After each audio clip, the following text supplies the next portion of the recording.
Good morning.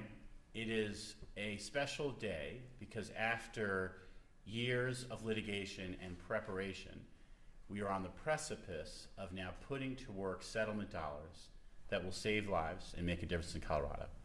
As you'll be able to see in this chart, we have over $500 million coming to Colorado as a result of litigation brought by the Attorney General's office. This took a lot of work. It reflects great teamwork. And to collect this money, we had to be Team Colorado.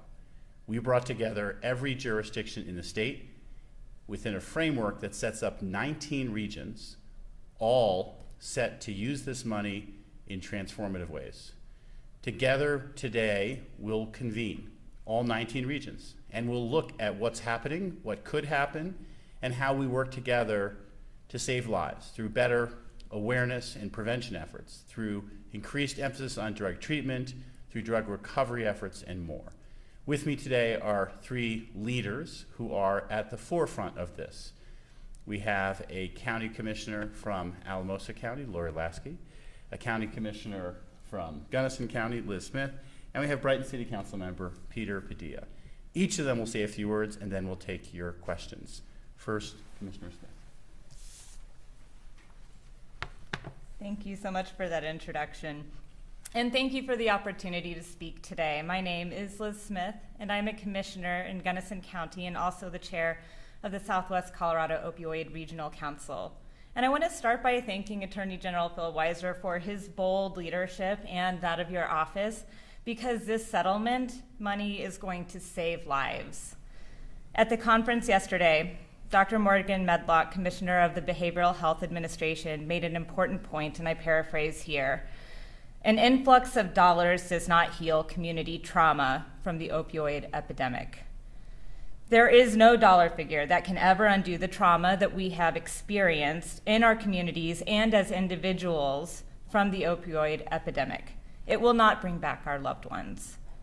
There is no dollar amount that would deliver true justice for the opioid epidemic as our nation continues to grapple with a generational legacy of addiction. But what we have accomplished in Colorado with this settlement is an important step forward towards accountability.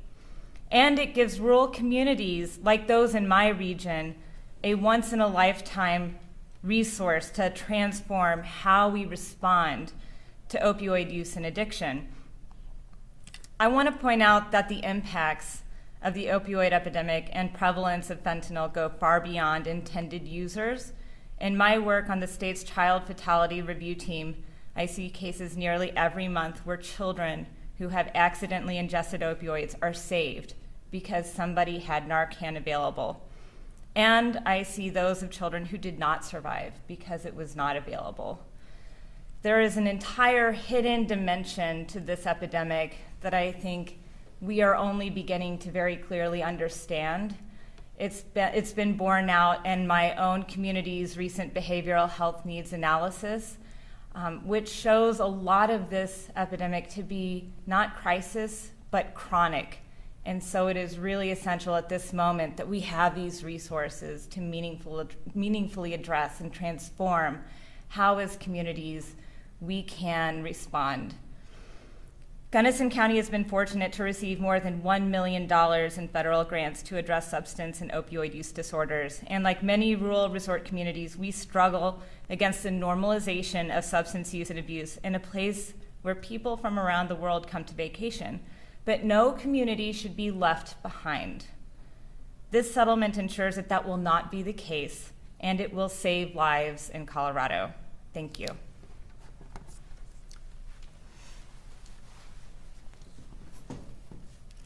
Thank you. I'm Lori Lasky, and I'm a commissioner in Alamosa County. I'm also the chair of the Regional 18 Opioid Settlement Governance Council. I want to start today by indicating we live in a society where all of the hard problems are always somebody else's job. And I am so impressed that the state of Colorado, Attorney General Weiser and his team have taken on this incredibly challenging crisis and daunting problem. It's an honor to be a part of this process. In the Regional 18 is the San Luis Valley, and we have 6 different counties in that area. With the support of the Opioid Response Council, we have been able to come up with a number of agendas that we think are really going to improve what we are able to do. First of all, with the support of the Opioid Response Office, we have been able to look at some of the areas where there are gaps of some of the services that we need. We have been able to look at what is available and how is that working for our community. We reached out to people with lived experiences, families, and a variety of stakeholders that are involved in this process. And we feel that we have come up with a plan that is going to build services, that is going to enhance the current services that we have, and build an infrastructure for us to be able to move forward and provide this continuum of care for this type of crisis. One of the things that I was so excited about, at least in our region, is that this opportunity and this funding that we have coming forward has really created a synergy in my community. People, not only the council and the stakeholders, but we've had community members come forward and say, we see what you're doing and we want to be a part of that. How do we be a part of the answers and the solution instead of standing on the sidelines and saying that is somebody else's job to do? So with the funding, with the support of the office that has been tremendous, they have helped us with forms, they have helped us with facilitation, we have been able to bring this together. And I guess it really makes my heart happy when I see my community out there and there is a spark. This is the spark of hope that we have needed to move forward. And I can tell you for Region 18, please keep watching because we are going to be doing some great things. We are going to be saving lives. And we have been able to do this not only as a region, and a small rural region that was hit hard by the opioid crisis, but being a part of this larger team of Colorado. We still have our local control. We still have a lot of items that are particular to our area, but we are part of solving this crisis both locally and at a state level. Thank you.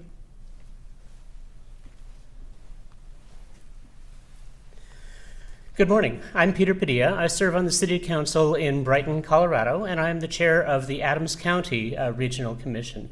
Adams County is in a unique position on the Front Range because we have first-tier suburbs, we have the beginning of the ex-urban community outside of Denver, and we have a fair amount of the plains in the Front Range to serve. So a wide variety of communities in a state of crisis with different needs that need to be addressed across the county. And we're fortunate that as our county commission came together, we recognized the wide variety of constituents that needed to participate in this program, needed to have a voice at the table. So we have county representatives, we have municipal representatives from across the region, we have people who are serving in healthcare and counseling and law enforcement organizations who are part of that voice. And then we have an advisory council that includes our educators and the different school districts in the area, our hospitals, and representatives from across the continuum of care who will participate in helping us to determine how to distribute these funds for the best benefit of the community as a whole.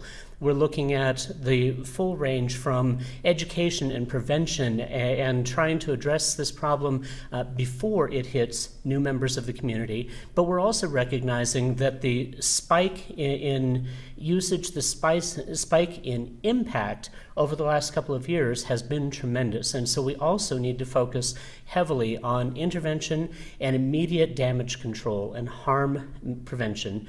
And then we don't want to lose sight of the fact that we need to look in the long run at long-term treatment, long-term care, and as we were learning yesterday, really compassionate care for the people in our communities. So we'll be looking at ways to enhance and develop existing programs, perhaps continue programs that have expiration in their funding or in their support, and then look to see how can we be creative and help to spur new programs in the community and use this funding and this particular opportunity as the proof of concept or the catalyst for new services that are so desperately needed in the community. Thank you. All right, any questions folks want to ask? And I know media will have access to the conference today as well. Yes? I do have a question. So the money there and then the arrows, can you talk a little bit about how that will be distributed and exactly where is it going and what is it going to do? Thank you for a chance to articulate how this works.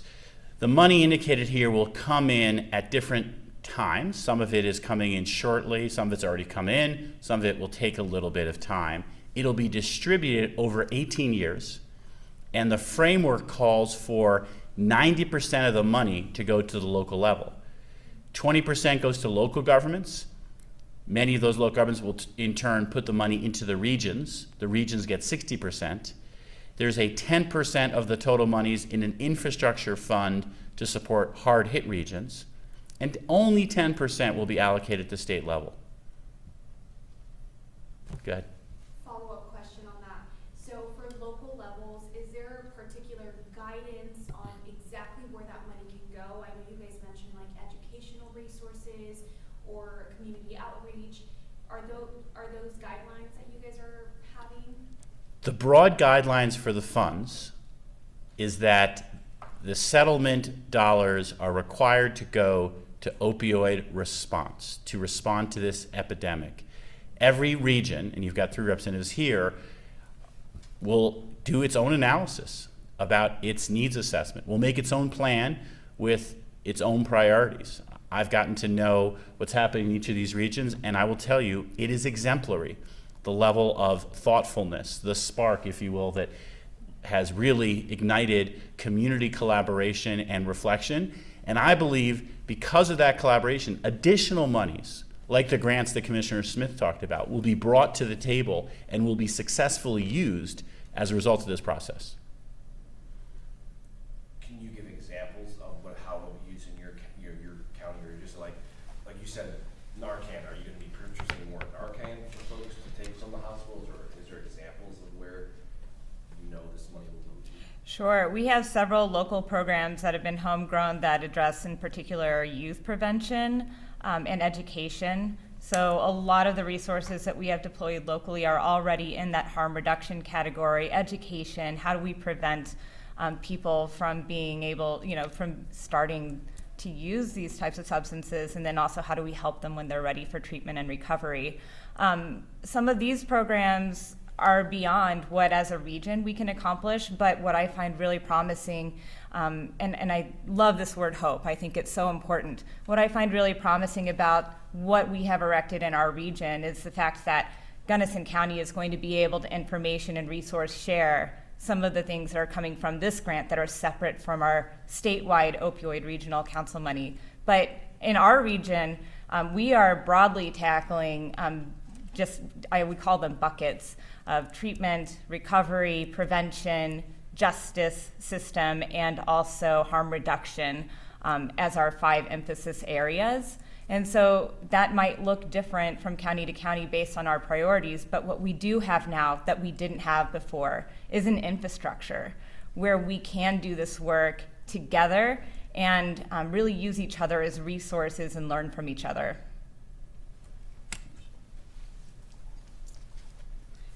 So to share in our region, what we have done is created a 2-year plan that we have submitted to the opioid response. And in the plan for Region 18, we are kind of looking at 2 different areas.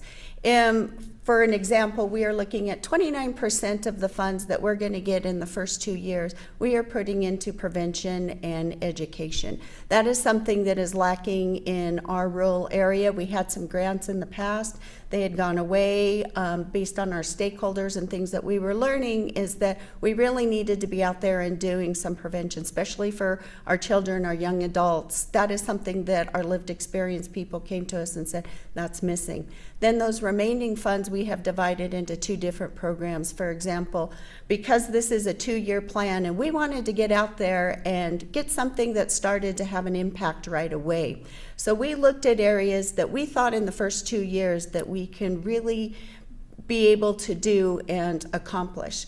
So the rest of those funding are in the recovery and the treatment kind of bucket, as Commissioner Smith mentioned, and we are looking at some recovery housing and also some peer coaching. And I can tell you through this process how I go back and I say the community has come forward. We are starting to move forward. We are in the process of this. This needs to take place, and we are so excited to actually get started. So that kind of gives you an example of what we're looking at and how we're dividing it up as a council. I also want to let everybody know we are looking at criteria of how we're going to evaluate this. Because I can tell you, as soon as we start this and implementing, we're going to be working on our next 2-year plan, and we're going to continue to do this.